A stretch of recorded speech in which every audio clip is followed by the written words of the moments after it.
بسم اللہ الرحمن الرحیم الحمد للہ والصلاة علی اہلہا اما بعد۔ اللہ تبارک و تعالی نے قرآن مجید میں فرمایا ہے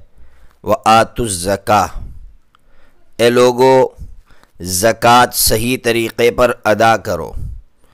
یعنی اس آیت کا مطلب یہ ہے کہ ہمیں زکوٰۃ اصل مستحق تک پہنچانی چاہیے، یہ نہیں کہ ایک بوجھ سمجھ کر اس کو پھینک دیا، نہیں، جو اس کا اصل حقدار ہے اس تک پہنچانا ہے۔ اب سوال یہ ہے کہ زکوٰۃ کا اصل حقدار کون ہے، تو اس کو سمجھیے۔ دیکھیے، جس شخص کے پاس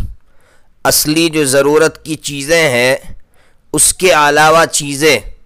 چاہے وہ بیچنے کے لیے نہ ہو، اور وہ سب چیزیں ملاتے ہیں، وہ 612 گرام 360 ملی گرام چاندی جس کی موجودہ قیمت 35,600 کے برابر ہو جاتی ہے، اس سے کم پیسے اس کے پاس موجود ہے، تو ایسے شخص کو زکوٰۃ دے سکتے ہیں۔ مثال سے سمجھیے کہ ایک شخص کے پاس ضرورت سے زائد کچھ کپڑے رکھے ہوئے ہیں جو ضرورت سے زائد ہے، استعمال میں نہیں آتے، گھر میں برتن ہیں جو ضرورت سے زائد ہے، اسی طرح گھر میں کمپیوٹر ہیں جو صرف بچے لوگ یوں ہی گیم وغیرہ کھیلتے ہیں، اسی طرح گھر میں موبائل ہے جس کا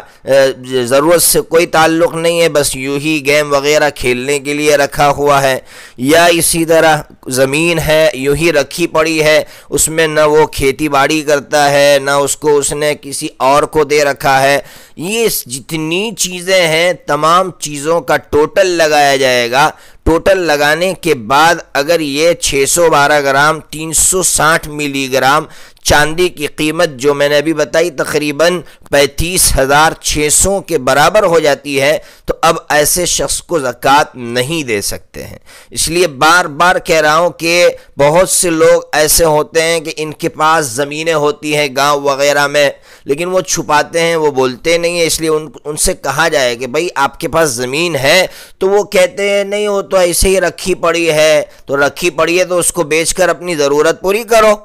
یہ کیسے؟ آپ اتنی بڑی زمین کے مالک ہیں اور پھر بھی آپ زکوٰۃ مانگ رہے ہیں؟ چھوٹی سی زمین کا ٹکڑا ہے اور چاہے وہ اس کی قیمت 50,000 روپے ہے، تو 50,000 روپے کی جو زمین ہے اس سے اپنی ضرورت پوری کرو۔ آپ کے گھر میں جو ہے کمپیوٹر یوں ہی رکھا ہوا ہے جس سے کوئی ضرورت وابستہ نہیں ہے، بچے گیم کھیل رہے ہیں اور آپ زکوٰۃ مانگ رہے ہیں۔ گھروں میں ٹی ویاں ہیں، ہاں یہ بھی سمجھیے، گھروں میں ٹی ویاں ہے تو ٹی وی سے کون سی ضرورت وابستہ ہے؟ تو ٹی وی بیچ کر آپ اپنی ضرورت پوری کیجئے، لیکن نہ ٹی وی بیچنے کے لیے تیار ہے، نہ کمپیوٹر جو فالتو ہے اس کو بیچنے کے لیے تیار ہے، نہ زمین جو ایسے رکھی پڑی ہے تو اس کو بیچنے کے لیے بھی تیار نہیں ہے۔ اس لیے ایسے لوگوں کو زکوٰۃ ہرگز نہ دی جائے۔ اسی طرح وہ بیوائیں کہ جن کے پاس سونا ہوتا ہے، اتنا سونا ہوتا ہے کہ ان کو زکوٰۃ نہیں دی جا سکتی، اس کے باوجود وہ بیوائیں زکوٰۃ لے رہی ہیں، تو ایسی بیواؤں کو بھی زکوٰۃ دینے سے زکوٰۃ ادا نہیں ہوگی۔ اس لیے اس سلسلے میں